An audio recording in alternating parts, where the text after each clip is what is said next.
Hello everyone, welcome back to my channel. तितानी आपण मानक आउ एक नवा वीडियो स्वागत करुच्ची।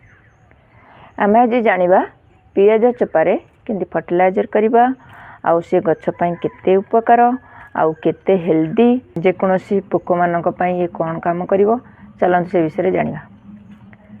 आपण माने तो जानचंती आपण घर को पियाज निश्चय आसुथिबो।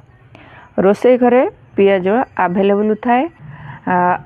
आमे पियाज चोपा को नष्ट न करी तार फर्टिलाइजर तैयारी करी प्रत्येक गछरे आमे देई थाउ। गछरे कौन उपकार करवा चलंतु जानिबा। एई पियाज चोपा को आपण माने न फोपाड़ी पानी रे भिजेई गछरे देई परिबे। सेतिरे पोक संशोधन करिवो आ गछ हेल्दी रहिबो। बहुत सारा विटामिन गछ को जोगई परिबे। आ ताकू चोपा को पूरा सुखेई गुंड करिकिरी प्रत्येक गछरे गोटे गोटे चामच देले आउ बहुत सुंदर से गछ हेल्दी हबो। गछरे आउ माटी रे भी पोक लागिबो नाही। सेई चोपा को आमे खत करिकिरी प्रत्येक गछरे भी देई परिबा। सबुठ इम्पोर्टेंट पियाज चोपा पानी संपूर्ण ऑर्गेनिक जेकोसी गछरे आपण देउछंती गछर माटी को उर्वर करिवो आउ सबु पोक को संशोधन करिवो। कंपोस्ट करिकिरी जेकोसी गछरे आपण माने देई परिबे। सेई गछरे प्रचुर फूल फल आसीबो।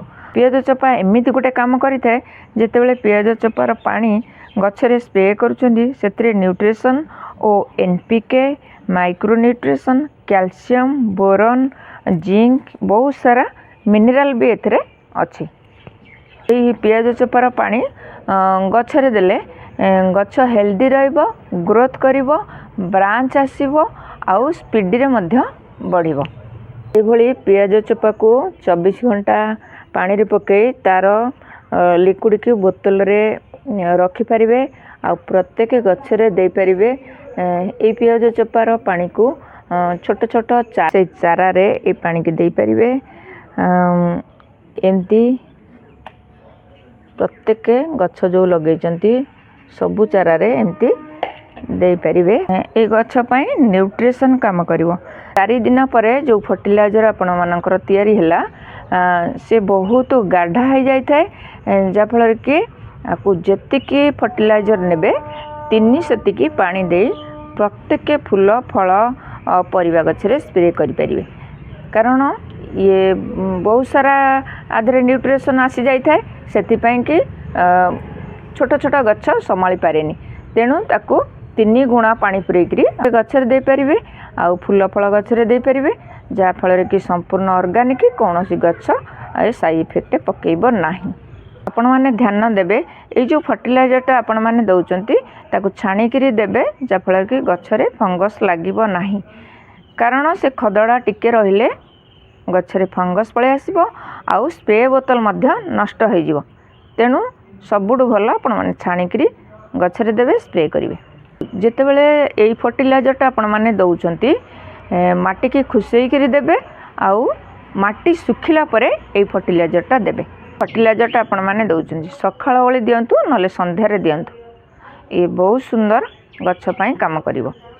केबे भी खरा समय रे फर्टिलाइजर देबे नाही। पियाजर फर्टिलाइजरटा गरम सीजन रे छाड़ी आउ सब सीजन रे आपण माने गछरे देई परिबे। कोनोसी क्षति हबो नाही। आपण माने जो इंडोर प्लांट रे जो गछ रखिचंती सप्ताह रे थरे ए फर्टिलाइजर दे परिबे आउ बाहर जो गछ रखिचंती प्रत्येक दिन ए फर्टिलाइजर देले कोनोसी असुविधा हेबो नाही। बहुत इंपोर्टेंट कथा आपण माने ए टनिक की 7 दिन पर्यंत रखि परिबे। गोटे दिनर टनिक हो बा 5 दिनर टनिक हो बा 4 दिनर टनिक हो आपण माने गोटे सप्ताह पर्यंत आकु रखी कि दे परिबे। तापरे नुआ सानी तयारी करके देबे। आपण जतले पियाज चोपा रे फर्टिलाइजर तयारी करचंदी पियाज चोपा को भलो भाव रे सुखै दियंतु। एई भली भाव रे ताकू पानी रे पकै दियंतु।